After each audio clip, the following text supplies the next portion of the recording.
আসসালামু আলাইকুম রহমতুল্লাহি ওয়া বারাকাতুহু। আমি নলি বাবা, গরিবের বন্ধু। যেটা আমার দোকানের নাম হয়েছে গরিব জনতা পার্টি, আমি নিজে একজন গরিব জনতা পার্টির সভাপতি।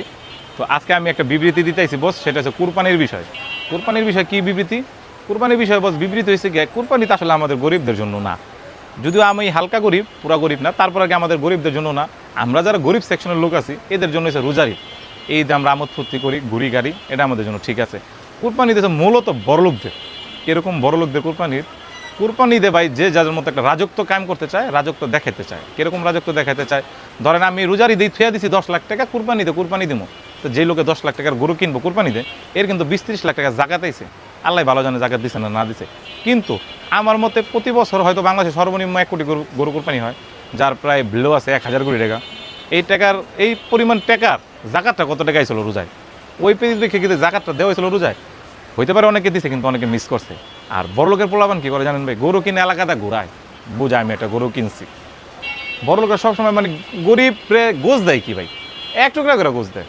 আমি দেখি 1 টুকরা 2 টুকরা, আমার নাম দিতেও পারি না, 1 টুকরা 2 টুকরা দেয়। তার জন্য কি মানুষজন যায় না? দাঁড়ে দাঁড়ে যায়। তা আমরা যারা গরিব আছে আমরা যাই।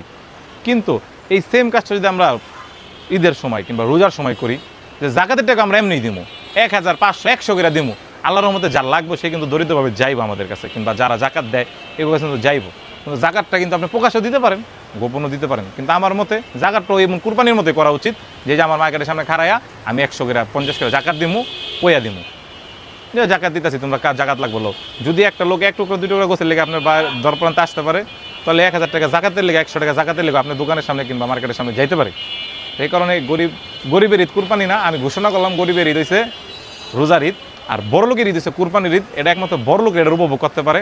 গরুর মাংস যেমনি মন চায় চিল, এই বড়লোকের পোলাপান মনে ছবি পোস্ট করতে পারে, এটা করতে পারে, অনেক কিছু করতে পারে। এটা হচ্ছে কুরবানি ঈদে।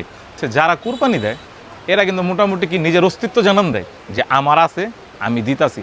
অমুকে কত দেখেছে 3 লাখ, বাট আমার গরু 3.5 লাখ, যা দেখ কায়গা। এই যে মানে আমরা একটা ডিমান্ডের মধ্যে থাকি, মানে আমরা আমাকে মতো একটা অস্তিত্ব জানান দেই, এই কুরবানি না দিলে আমি সে কী করবো। কিন্তু আমি হালায় দেখা গেছে কি রোজার ভিতরে জাকাতও দিইনি। তো ভাই, আমি গরিব জনতা পার্টির হিসাবে সবাইকে জানাই ঈদ মুবারক। আর কুরবানি দে কে কোন জায়গায় ঘুরতে যায় বা ভাইবাদারে জানায়ও। আমি শ্রীনগরও যেতে পারি, দুহারও যেতে পারি, মুন্সিগঞ্জও যেতে পারি, আর কেরানীগঞ্জ থাকতে পারি। আল্লাহ হাফিজ।